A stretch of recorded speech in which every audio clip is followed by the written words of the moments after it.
When you think of a sports superstar, what comes to mind? Big personalities, right? Flash, drama, the whole nine yards.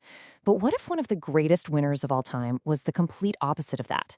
Today, we're diving into the quiet, powerful legacy of a true NBA legend. And that right there is the big puzzle with Tim Duncan.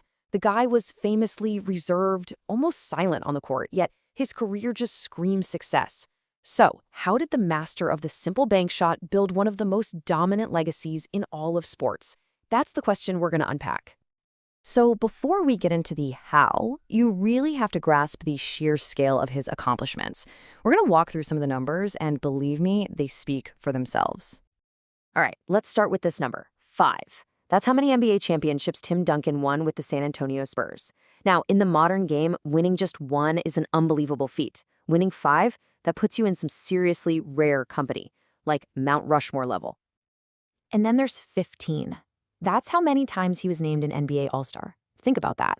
This isn't just about having a few good years. This is about being one of the absolute best players in the world year in and year out for a decade and a half. That's just relentless excellence.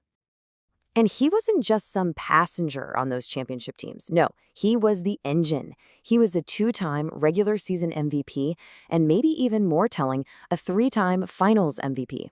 Bottom line, when the lights were brightest and the pressure was on, that's when he was at his absolute best. The man pretty much defined an entire era of basketball. With Duncan as their anchor, the Spurs built a legitimate dynasty in the 2000s, snagging 3 championships in just 7 years. They weren't just a great team. They were the standard that everyone else measured themselves against. Okay, so here's the billion-dollar question. How? How did he do all of this without the crazy dunks or the flashy highlight reels?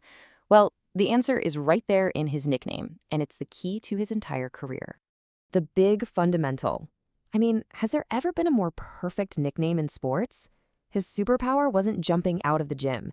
It was doing the simple things perfectly. Every single time.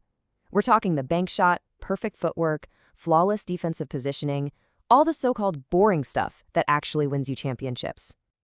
And here's the proof, the blueprint for his greatness. He just dominated both sides of the ball.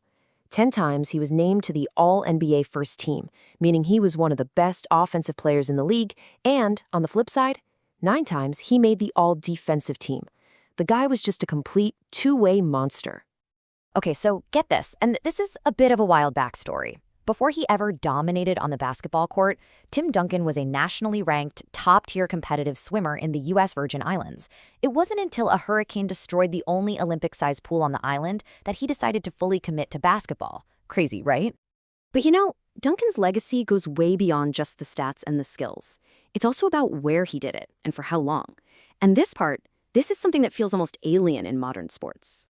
19 seasons in the NBA. I mean, that's an incredible career for anyone. But the truly mind-blowing part, every single one of those 19 seasons was spent with one team, the San Antonio Spurs. Just stop and think about that for a second in today's sports world. The modern superstar playbook is often about moving around, creating super teams, chasing rings in different cities. Duncan? He took a totally different path. He wasn't some mercenary for hire. He was the foundation. He didn't go find a dynasty. He stayed put and built one from the ground up. And get this, his dedication to the Spurs didn't just stop when he retired. After a first-ballot Hall of Fame career, what does he do? He comes right back as an assistant coach to help guide the next group of guys.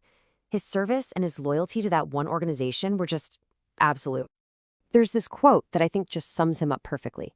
He was the constant, the quiet force that made everything possible. In a league where everything is always changing, players, coaches, cities, he was the rock, the quiet guy in the background who made 2 decades of winning possible. So what's the big takeaway here? In a world that's always chasing the next new, flashy thing, what's the value of just mastering the basics? It makes you wonder, right? What can we all learn from a legacy built not on noise and hype, but on quiet, consistent, fundamental greatness? That, right there, is the real lesson of Tim Duncan.